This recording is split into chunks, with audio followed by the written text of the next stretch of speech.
Good morning, saints. Thank you for joining in on another morning ministries with Mia. Today's message is going to be called how to rebuild a stronger family relationship. Excuse me. We're going to be working out of the book Luke. It's going to be Luke 15:11 through 32. Excuse me. And it's going to go over a story in the Bible. It's called the parable of the lost son. Son. There was a man who had two sons. The younger one said to his father, "Father, give me share of the estate." So he divided his property between them. Not longer after that, the younger son got together all he had, set off for a distant country, and there squandered his wealth in wild living. After he had spent everything, there was a severe famine in the whole country, and he began to be in need. So he went and hired himself out to a citizen of that country. Who sent him to fields to feed pigs.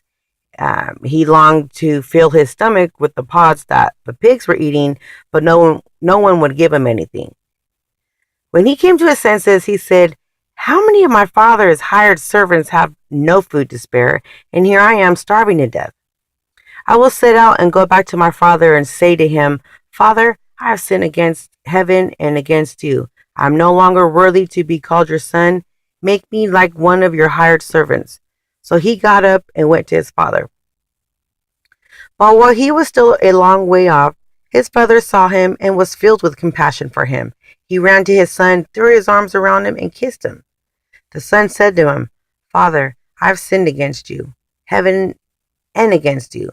I am no longer worthy to be called your son.' But the father said to his servants, 'Quick, bring the best robe, put it on him. Put a ring on his finger and sandals on his feet. Bring the fattened calf and kill it. Let's have a feast and celebrate. For this son of mine was dead and is alive again. He was lost and now is found.' So they began to celebrate. Meanwhile, the older son was in the field. When he came near the house, he heard music and dancing. So he called one of the servants and asked him, what's going on. He said, 'Your brother has come,' he replied. 'Your father has killed the fattened calf because he has him back safe and sound.' The older brother became angry and refused to go in. So his father went out and pleaded with him. But he answered his father, 'Look, all these years I've been slaving for you, and I never disobeyed your orders. Yet you never gave me even a young goat so I can celebrate with my friends. But when this son of yours who has squandered with your property with prostitutes comes home, you kill the fattened calf for him.' 'My son,' said the father, 'you are always with me, and everything I have is yours. But we had to celebrate and be glad because this brother of yours was dead and is alive again. He was lost and now he's found.'" Okay, so taking that into context, we have three main characters. Okay, it's going to be a part of my message today. So we got three main characters. We have the prodigal son, we have the pouting son, and we have the persistent father. Okay, so we all read the story. We know in the story that the son asks for his share of the money, and then he takes off. Then he spends the money, and he ends up feeding pigs. He's like in a pig pen feeding pigs. And he's like, "It's time for me to go home." So now he returns home only to find out his father is waiting on him already. Not mad, nothing. Waiting, running to kiss him, and shows compassion. So what would you like to know what the story is about? I know I do. And it's basically about God. God has concerns about your relationship with yourself, your inner self, and your relationship with him. Okay? Now, I like in the story where the prodigal son, I like when he comes to the point in his life where he comes to himself. He figures it out. He's living in a pig pen, when he could be living in his father's house, And all of us have to come to ourselves. We need to we need to figure out where we are at. Okay, in the story of fall of man, Adam had sinned. Okay, but what the interesting thing is that when God comes looking for Adam, he asks, the question, Adam, where are you? Not because he didn't know where Adam was, not because he didn't have a clue, do we think that God didn't know where Adam was? You know what I mean? Uh, uh, do you think Adam could have hid himself so well so that God could not find him? Or was God asking Adam to do a self-assessment on himself when he said, where are you? Really? So let me ask you, where are you? Really? Is there any guilt? Is there any bitterness? Is there any shame? Is there any unconfessed sins? Now, do you really think you can hide that from the Lord?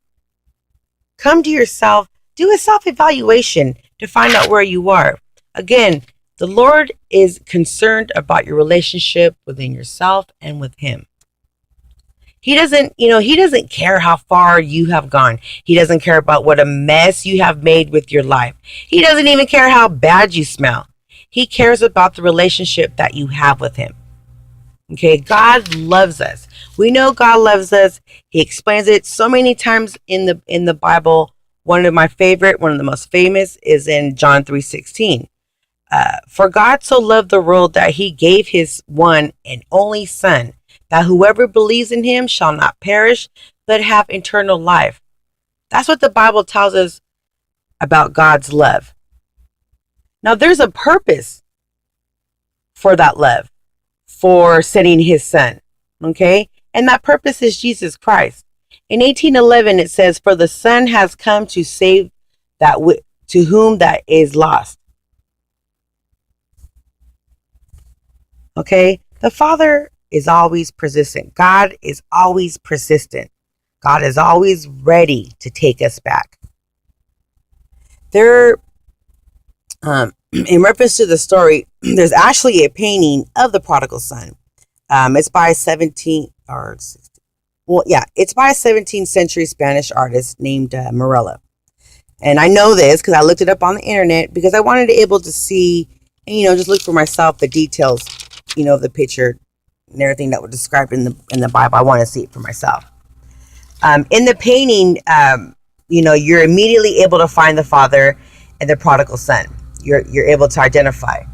The prodigal son is small and filthy. His hands are collapsed in a prayer form, and he has like a hopeful look on his face. It's almost like as if he's wondering, will my father take me back? Will my father let me be a servant in his house? Now, as far as the father in the painting, the father is leaning over, embracing his son. The father seems to be oblivious to the dirt and to the smell. Okay, so besides the father, there are two servants, as stated in the Bible, also in the picture, where the servants are bringing a tray with the robe and sandals for the son. There's another servant who's holding a ring. To the left, there is a young servant who's leading the fattened calf. And then to the side of him, there's a worker who has an axe who's just ready to kill that calf so that the feast can begin. And it's a very beautiful picture. If you know the story, you can kind of identify what's what, which is which. It's a very joyous scene. Well, all except for one face. There stands in the shadow the older brother. The painter painted the older brother in a shadow. Now, there is an unmistakable resemblance between the two sons. The older son seems to have a smirk on his face. His in his eyes and on his lips, you can basically see like resentment or just sarcasm. And then again, remember how like the younger son, he's on his knees, he's looking up at his father. The father is leaning over his lost son, but the older brother is the highest head in that painting. The older brother seems to be looking down on all this activity that's going on. Now he's looking down not just from a vantage point, but he's looking down in a disgust manner. And again, God has concern with you and your family relationships. You don't have to leave the home. You don't have to leave home to be lost. The older brother was just as lost as the younger brother was. You know, so after working in the fields all day, he came home and he heard celebration going on, and when he learns that there's going to be a party is that will be taking place for his younger brother who returned home, that made him angry. In verse 28, it literally means he flew into a rage. He became the pouty son. He refuses to go into the celebration. I mean, he's out there, he's pointing up, he's angry. He's pointing out the sins of the prodigal son, the wasting of the money, being with prostitutes, just wasting money and just living a loose living, basically. We all know that there's other sins besides those two. I mean, we know that there's jealousy, there's pride, and resentment. Now, with those three, sure, they are easier to hide, but they're just as devastating. And the pouting son had been keeping the rules. Okay, he had been faithful, and he asked, "Shouldn't there be a celebration for him too? Shouldn't someone notice his contributions? Shouldn't someone pay attention to his needs? Shouldn't someone throw him a party too?" For a long time with this whole message, I was kind of like, confused, like she would say, because I didn't know what the Father was trying to say in verse 32. So studying, I finally got it. And what the Father was actually trying to say was, son, you and I must celebrate. Now, the verb here is imperative. He was saying, it's not your younger brother's party, it's my party. I'm the one who's celebrating because my son was dead and now he's alive. So you must celebrate with me, not for your brother's sake, but for my sake. The party was not for the prodigal son. It was for the persistent father, never letting up. Praise his holy name. God is concerned about your relationship with him. He wants us all to celebrate with him. On Sunday mornings, it's not about us. It's not about a fashion show or a social gathering. It's about worshiping him. It's a holy day. It's the Sabbath. The Father is celebrating with his children because his children have came home. They have came home into his presence to worship him. He is pleased by that.